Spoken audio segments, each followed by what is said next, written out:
एक बार की बात है, स्वामी विवेकानंद अमेरिका के शिकागो शहर में वर्ल्ड पार्लियामेंट ऑफ रिलीजन्स में भाषण देने पहुंचे थे। वो भारत का प्रतिनिधित्व करने आए थे, लेकिन माहौल उनके खिलाफ था।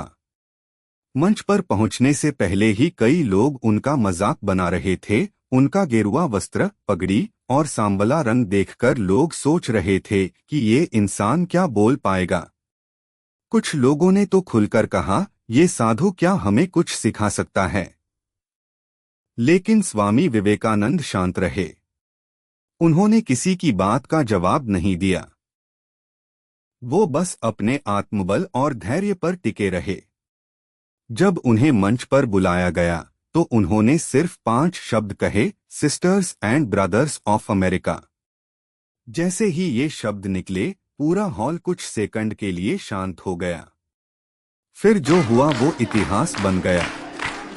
7,000 लोगों से भरा वह हॉल तालियों की गूंज से हिल उठा। लोग खड़े होकर उनका सम्मान कर रहे थे।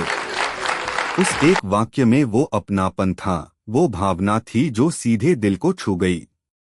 उनका भाषण इतना प्रभावशाली था कि अगले कई दिनों तक अमेरिका के अखबारों में सिर्फ उन्हीं की चर्चा होती रही।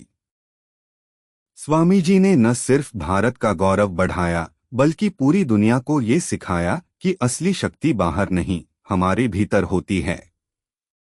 इस प्रेरक कहानी से क्या सीख मिलती है? Self confidence is your true identity. अपने मूल्यों पर गर्व करें। स्वामी जी ने कभी अपने पहनावे, भाषा या पहचान को नहीं बदला। उन्होंने अपनी जड़ों को अपनाया और वही उनकी ताकत बनी। Shut them up with your action, not reaction. लोगों ने उनका मजाक उड़ाया, लेकिन उन्होंने जवाब भाषण से दिया और पूरी दुनिया उनका सम्मान करने लगी। Communication with heart creates magic. उनके पहले 5 शब्द sisters and brothers of America भावनाओं से भरे थे और वही दिल जीतने का कारण बने। Thank you for watching. Like, subscribe our channel.